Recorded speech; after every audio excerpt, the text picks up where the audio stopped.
Capitol Report is a production of Senate Media Services. On this week's program, lawmakers celebrate legislative successes, providing help to firefighters with job-related illnesses and guaranteeing treatment for dangerous offenders. Plus, the governor celebrates growth in Minnesota's hemp industry. Stay tuned for this week's Capitol Report.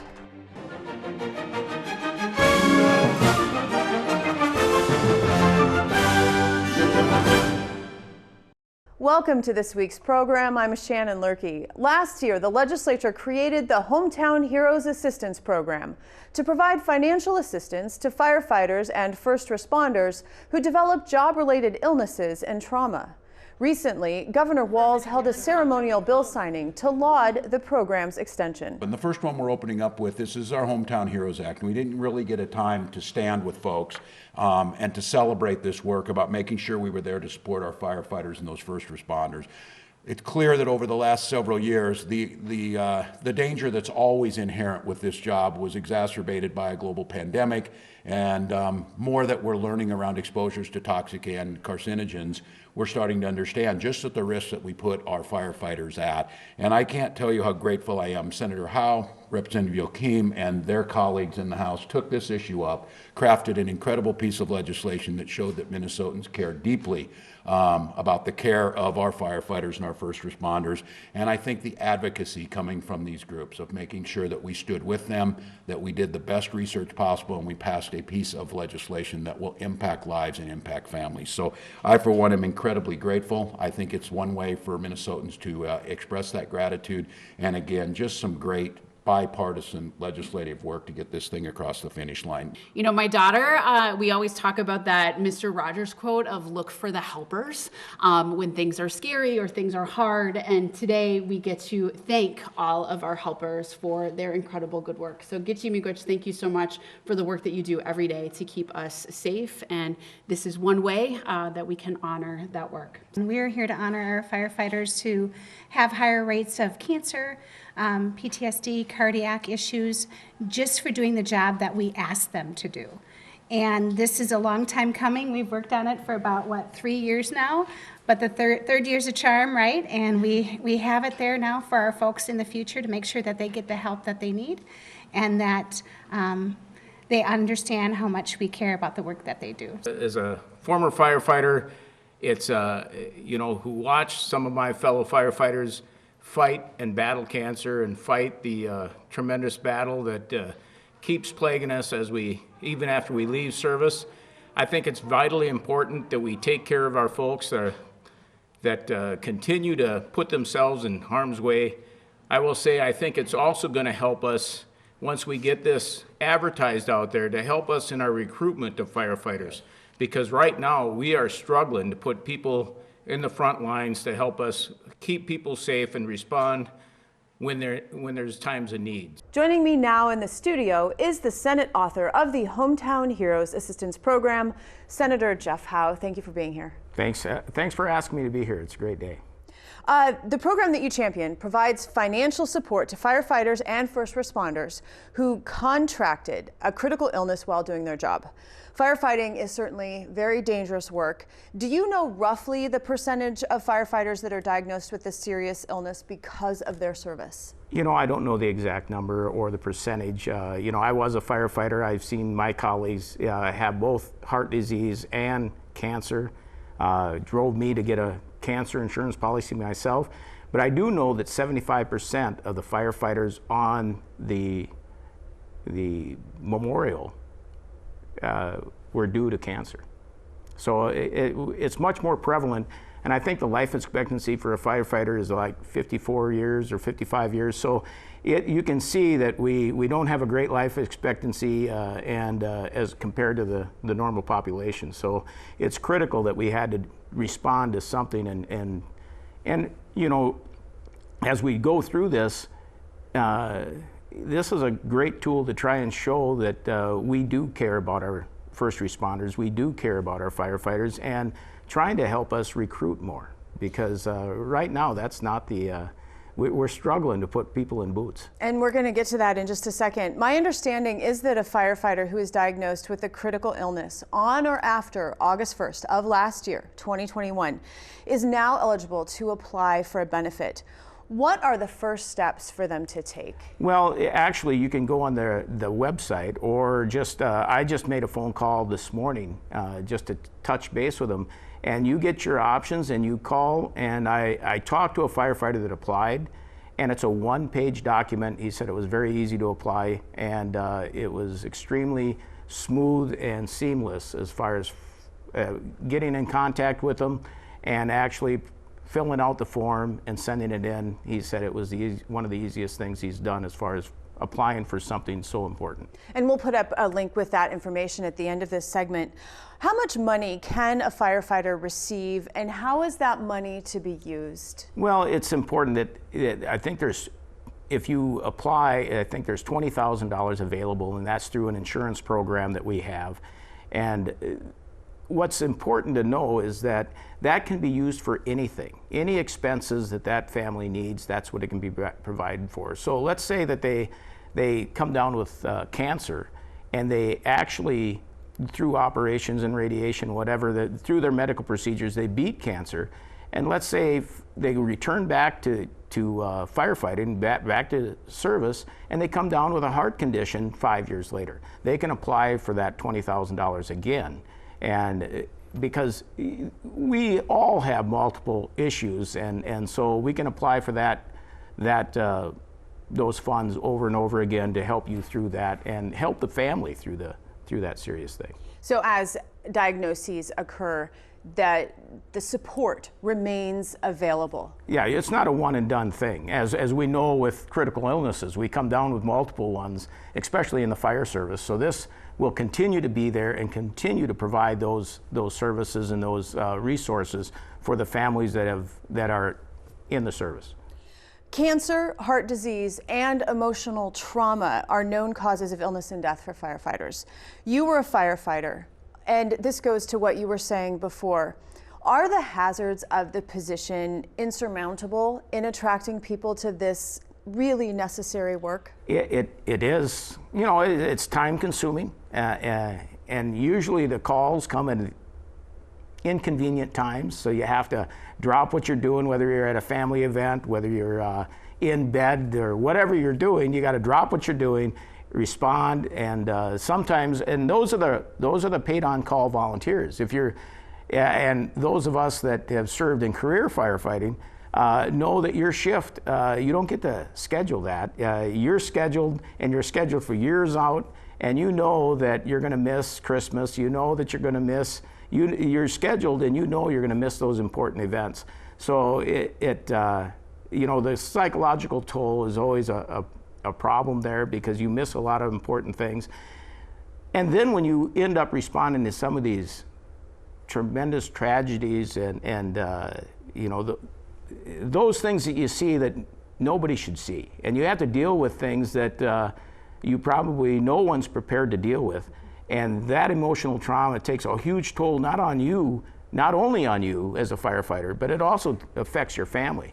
So that's the important piece of this, that it applies and it helps not only the firefighter, but and I'm probably jumping ahead here, I don't know, but you know, the thing is it's tremendously important to provide those services, because the emotional trauma for these firefighters is immense. Right. And so they need that psychological help. Well, so we're talking about physical health, but also mental health, and improving mental health was a high priority for lawmakers this session.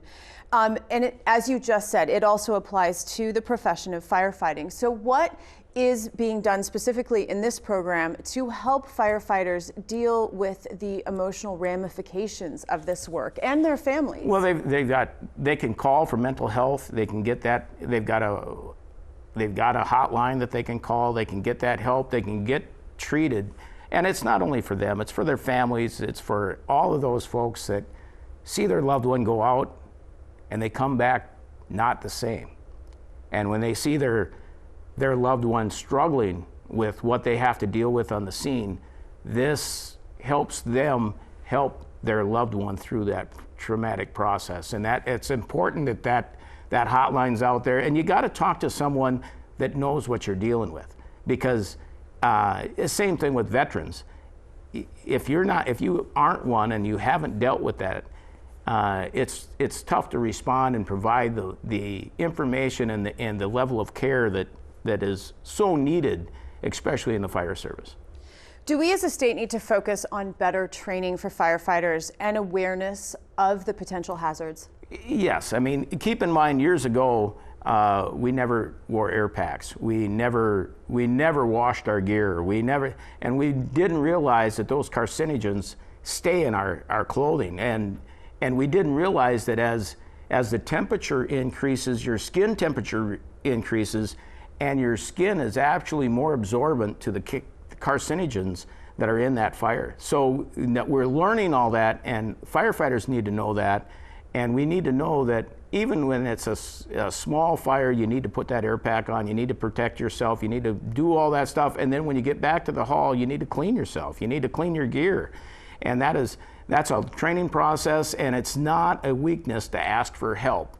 That actually you need to respond to that, and we need to get better at that, because we do have folks that have reached out for help and then have struggled coming back to work. And so we've got not only firefighter and the fire service need to be trained, so do our employers, our cities, our state needs to understand that there's once they go to help, they can recover and come back and actually be an active member and fill that proud service that they've chosen, that career that they've chosen to provide. So, just briefly before we go, because you were a firefighter and the state needs more people to take on this responsibility, what's your pitch? Why should people do this work? It's very rewarding. I'm telling you what, there's nothing that was more rewarding than responding to a call, helping folks, and seeing that you've actually made an impact on someone's life to make it better.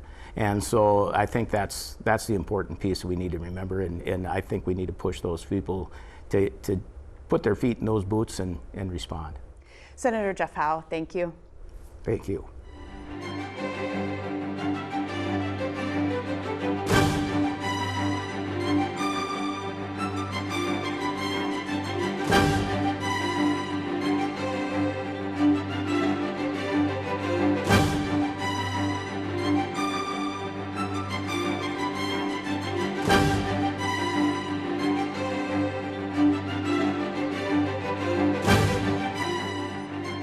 On June 2nd, Governor Walz signed into law an almost $93 million mental health package, of which $30 million will close a loophole that left individuals who were deemed mentally incompetent to stand trial untreated and unsupervised. And this next piece of legislation that we'll sign revamps our state's competency statutes. And the whole focus on this is to make sure that we are addressing the needs, especially as they intersect with the criminal justice system, on the mental health needs, to making sure that that victims' rights are certainly lifted up and are there, but understanding what it takes to get rehabilitation. And the folks standing behind me, from advocates in mental health to law enforcement to victims themselves and their families, but with an understanding of mental health issues, are not synonymous with violence in all cases, and with that being the case in most cases, with that being the premise of how they tried to write this and did,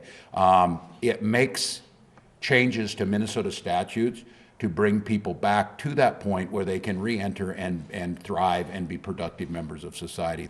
The legislation that we passed with 3 minutes to go on the last night of session literally not only will save lives, but it will restore lives.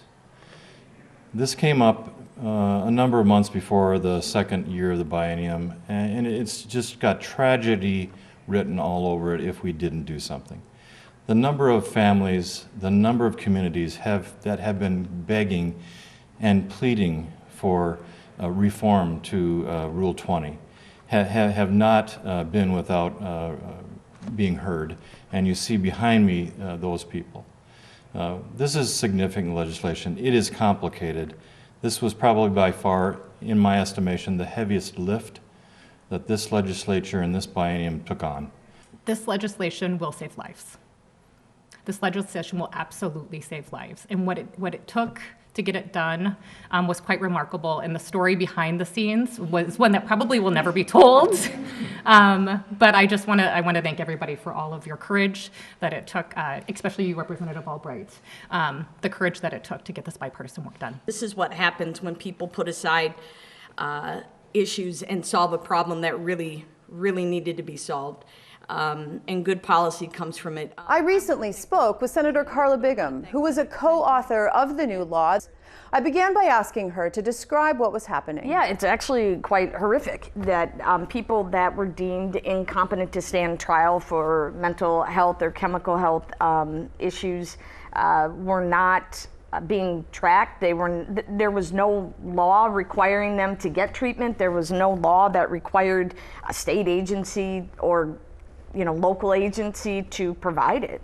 So they were kind of left on their own, and there were horrific incidences of brutal murders and assaults that are just unimaginable. And the tragedies that unfolded due to the gap in this system, we now have closed. And so we're gonna continue to work on refining the legislation that passed. But it is a monumental step forward, and it's nation leading, and it will make our communities safer. The CARE story highlighted the problem and raised awareness, prompting an urgency. This was an urgent thing among bipartisan lawmakers to get something done. According to Sue Abderholden, who is the executive director of NAMI Minnesota, the National Alliance on Mental Illness Minnesota, she said that about 3,000 people each year are found to be incompetent to stand trial. So what will be different now? So first, thank you to Sue and NAMI for being a part of this, to the county attorneys, the judges, and our county friends, and the bipartisan group of legislators that took this on. What will be different is there will be an established council that will set forward standards and assign a navigator to somebody who's been deemed incompetent, depending on the severity of the crime, misdemeanor, felony type. There'll be a review and a determination of a case plan. That navigator will then be with the person to restoration, and if there isn't restoration, then there's a different process that goes forward. But there will be legal representation, and that, I believe, best treats the situation so that people are getting services they need. So essentially, what you're saying, it's a state competency restoration board is going to be created in the judicial branch. And this new role that you've just described, forensic navigators, will be created. Those people will, so where people would fall through that loophole and have no access to anything, that forensic navigator will then guide them. Think of it as a guardian ad litem. It's very much an equivalent to that. And so they will be with them once a plan is established and developed between the judicial branch, and the lawyers and service providers. This navigator will make sure that they're going to appointments, that they have transportation, that they have housing, that they're taking their medicine, that they're going to their therapy appointments, that they're meeting with their probation officer, different things like that, to make sure they're getting the services they need to be restored. And if it's determined that they can't be restored, then again, it goes down a different legal path. And really, it closes that gap that people had not been receiving. This new law will allocate $30 million to close this loophole. Presumably, this is just funding to get the program off the ground, and in future years, it will require ongoing funding? It absolutely will. So this was my one job when Senator Abler brought me on. He called me up, and because I had called him first to say, hey, man, we got a problem here, we got to fix this. He's like, absolutely, Senator Bigham, we got to do this. So we worked together, but my job was to make sure this was not an unfunded mandate, because those happen far too frequently to counties and to the judicial branch. So this money will be to start the forensic navigators up, and the board up, the competency board up, and then we will have to allocate, or I shall say future legislators, not me, will have to allocate money to keep this going. And I have no doubt that this program will be successful, that it will show the results it needs, and that they will fund it, because I think we're going to feel a real impact on this. Families will, and society will. The measure was included with others as part of a larger package to improve mental health access and services throughout the state. The mental health package that this was part of almost didn't make it. The House passed it just minutes before midnight. Since you're not coming back to the legislature, I feel like I can ask you this question. Why does it seem like the legislature consistently waits until the last possible minute to get important work done? You know, I'm a football fan, and I think the legislature needs to start practicing the 2-minute drill, because that's about how much time we had left to pass this. It was very nerve-wracking. You know, I think it's just a power thing, a negotiating thing. They think they can get one more thing out of it, or it's you know, it's frustrating. It's what the voters don't like about it. It's one of the most frustrating things that I've had experience over 9 years here. It's just so unnecessary. And it passes unanimously in the Senate, and you know, it's frustrating. I wish I had a straight answer why, but it just seems no matter who's in charge, no matter who the leaders are, it happens. So I think it's just part of the environment we're in. But this has been going on for quite a while, and it's just, I think it's a way to try to get more out of a negotiation. Well, we're going to close with your parting thoughts, a little bit more on your parting thoughts, because you served in the House for 4 years. Yep. You've been with the Senate since 2018, but you are seeking another office and not planning to return to the Senate. What are your proudest Senate accomplishments, and what will you miss most? I think the work on behalf of the residents is what I will miss the most, because it's such an important level, and the trust that they've given me is immense and appreciated. And so I'll miss that side of coming up here.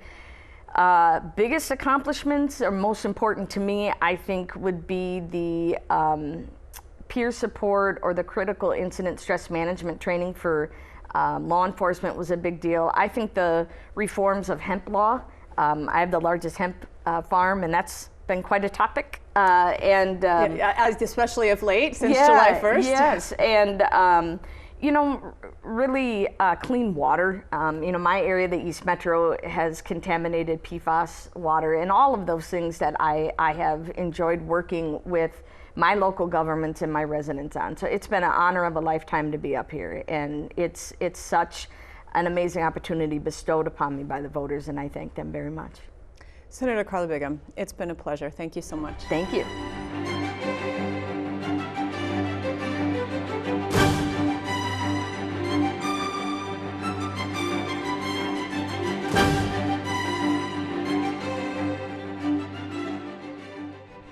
Hemp Acres in Waconia, Minnesota celebrated its grand opening of a new processing facility with Governor Tim Walz, as he and agriculture officials promoted a growing industry that supplies hemp derivatives for food manufacturing, construction, animal husbandry, supplements, brewing, and bioplastics.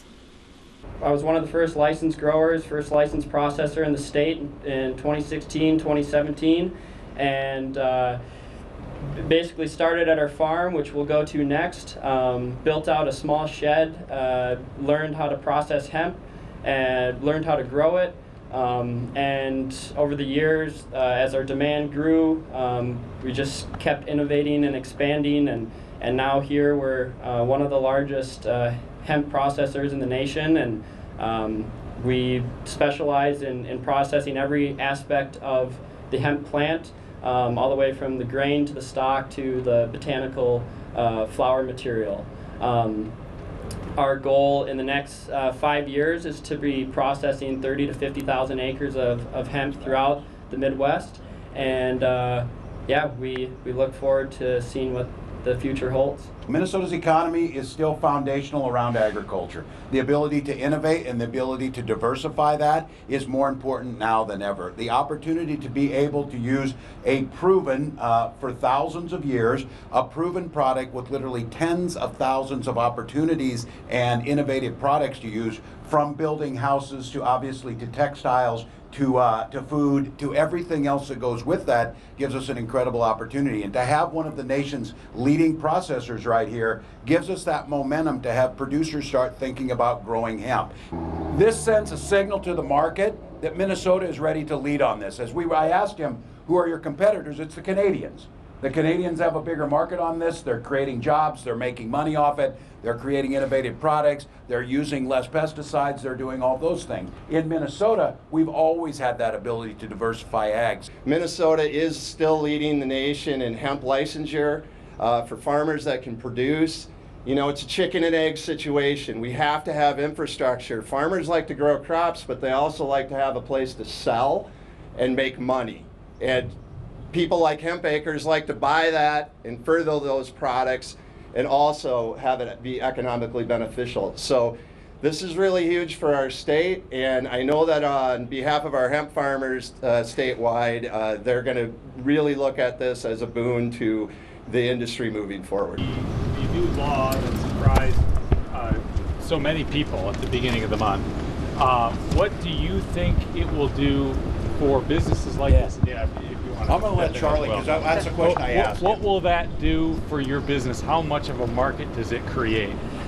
Yeah, it opens a lot of doors.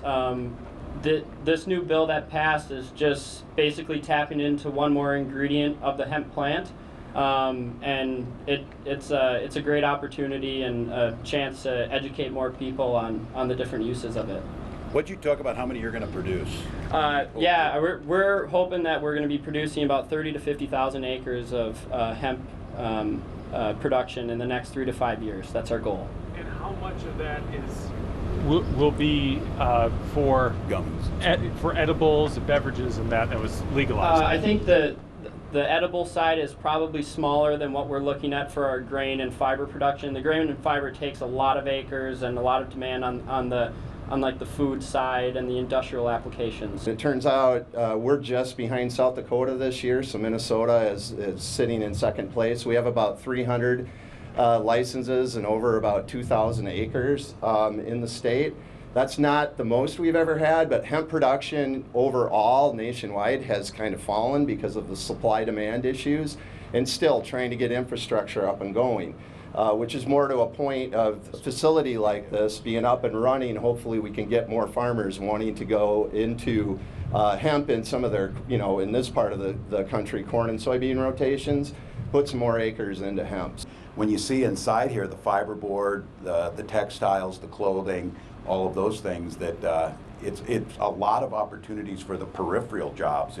If this is processing, they're having it, and someone wants to be the leading producer of hemp clothing, we would hope they would be, in Waconia or nearby, where they could just process right from here, start producing that, and then that's value added. That's how this is working, and I think positioning ourselves as a national leader serves us well. Not everybody's going to be in this business, but once again, the more diversified we are, the better it is.